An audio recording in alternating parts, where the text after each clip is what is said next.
A ver, pensemos en esto. ¿Y si una profecía de hace 2000 años no fuera solo una metáfora, sino una promesa literal que de alguna manera se ha cumplido en nuestros tiempos? Hoy nos vamos a meter de lleno en un argumento teológico fascinante, uno que conecta una promesa antiquísima del cristianismo con una líder espiritual del siglo XX. Es un viaje que, ya os digo, une dos mundos. Y esta es la pregunta del millón, la que está en el centro de todo. Porque no hablamos solo de historia o de teología, sino de cómo leemos los textos sagrados hoy en día. ¿Son documentos fijos, anclados en el pasado, o son mensajes vivos que pueden aparecer de formas que nadie se esperaba? Bueno, pues las fuentes que vamos a analizar proponen una respuesta que como mínimo sorprende. Y todo, absolutamente todo, empieza aquí, con estas palabras del Evangelio de Juan. Esta es la promesa, la pieza clave de todo este puzzle. Se habla de una figura que vendrá, el Consolador, y que tiene una misión muy clara: enseñar y recordar. Vamos a quedarnos con esta idea porque va a ser nuestra guía para todo lo que viene ahora. Vale, entonces, antes de dar el salto al siglo XX, vamos a pararnos un momento en la promesa original.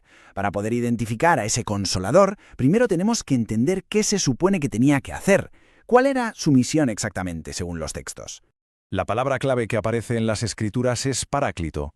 Es una palabra que viene del griego y que, como veis, se traduce de varias formas: ayudante, consejero, consolador. Según las fuentes que estamos viendo, esto es importante, no se refiere a una energía abstracta, sino a una figura con un papel muy, pero que muy concreto. Y aquí es donde la cosa se pone interesante, porque esta lista de funciones en realidad son acciones, son verbos. No es alguien pasivo, ¿verdad? Es un comunicador, un guía en toda regla. Es como si el texto nos estuviera dando, literalmente, una descripción del puesto de trabajo para que supiéramos reconocerlo. Y todas estas acciones, todos estos verbos, apuntan a un único objetivo final: la santificación. Ojo que no hablamos de un simple consuelo emocional, sino de un proceso de transformación espiritual muy profundo. En resumen, la misión del Consolador es guiar a la gente a un estado de santidad. Y aquí, justo aquí, es donde la historia da un giro de 180 grados y salta hasta nuestra época. Porque la fuente propone que esta profecía tan antigua ha encontrado su cumplimiento en una figura del siglo XX. Y esa candidata es Sri Mataji Nirmalada Devi. A ver, que quede muy claro. Nuestro trabajo aquí no es decir si esto es verdad o no. Simplemente vamos a desgranar, a explicar de la forma más clara posible el argumento que presentan las fuentes para defender esta idea. Vea, pues vamos al lío. ¿Cómo se monta todo este caso? Porque claro, no es una idea que se lanza al aire y ya está. La fuente va tejiendo una red de conexiones para vincular la misión del Consolador con la vida y la obra de Sri Mataji.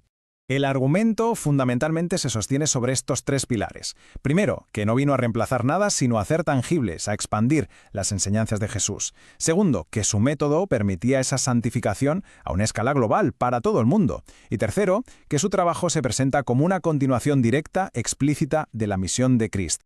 Fijaos en cómo se explica el primer pilar. La fuente coge el concepto bíblico de nacer de nuevo y lo conecta directamente con el despertar de la Kundalini, que se describe como una energía espiritual que todos tenemos dentro. La tesis es que este despertar es, ni más ni menos, la manifestación física real de ese renacimiento que se prometía. Por lo tanto, el núcleo del argumento es que el despertar de la Kundalini, que se identifica con el Espíritu Santo interior, es la herramienta práctica para esa santificación. La idea es que esta energía, al despertar, purifica lo que se llama el sistema sutil de la persona, sus centros de energía y canales, y al hacerlo, las virtudes aparecen de forma natural. Y aquí la escala se convierte en una pieza clave del argumento. No estamos hablando de una experiencia para unos pocos. Para el año 2011, su mensaje ya estaba en más de 100 países. Para los que defienden esta teoría, esta expansión global es la prueba de que la misión era universal, cumpliendo así esa promesa de una santificación masiva. Pero cuidado, que la conexión no es solo algo que otros han interpretado.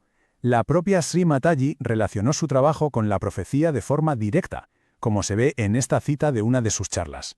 O sea, que ella misma reclama el título. Vale, pero para tener la foto completa hay que mirar también las objeciones, ¿no? Y es curioso porque la propia fuente que analizamos se adelanta a las críticas más habituales y les da respuesta. Esta es probablemente la objeción más común desde la teología cristiana tradicional. A ver, si el Espíritu Santo ya bajó sobre los apóstoles en Pentecostés, la profecía ya se cumplió, ¿no? Pues la respuesta que se ofrece hace una distinción muy clara. Se argumenta que Pentecostés fue un momento fundacional clave, sí, pero limitado a los apóstoles. En cambio, la obra del Consolador tenía que ser algo a escala mundial, continuo en el tiempo y accesible para cualquiera. Otra duda que suele surgir es si la santificación, como concepto, no es algo puramente cristiano y por tanto no se puede sacar de ese contexto. A esto, la fuente responde diciendo que la santidad no es patrimonio de ninguna religión, es una experiencia humana universal. Que la purificación interior y esa conexión con algo más grande son aspiraciones que van más allá de cualquier dogma. Y llegamos a la gran pregunta, claro. Si esta era la figura prometida, ¿por qué su nombre no sale en la Biblia? La respuesta se apoya en la propia naturaleza de la profecía. Se argumenta que el Consolador vendría a revelar nuevas verdades, adaptadas a los nuevos tiempos, y eso, lógicamente, implica que no todo podía estar escrito al detalle en los textos originales. Bueno, pues llegamos ya al final del recorrido. Después de ver la promesa, la candidata propuesta y las respuestas a las objeciones, vamos a resumir cuál es el caso que presenta la fuente. En esencia, el argumento es que Sri Mataji encaja en la descripción porque convierte una idea espiritual en una experiencia que se puede sentir, porque ofrece un método de santificación para todo el mundo, y porque además ella misma afirma que su misión es la culminación del trabajo de Cristo. Y cerramos con una pregunta que va más allá de este caso concreto. Pensemos lo que pensemos sobre todo esto, esta interpretación nos obliga a plantearnos algo. ¿Y si las grandes profecías sobre la salvación no hablaran de creer en algo externo, sino de experimentar una transformación por dentro? Algo tangible, real, que se puede vivir aquí y ahora. Ahí lo dejo.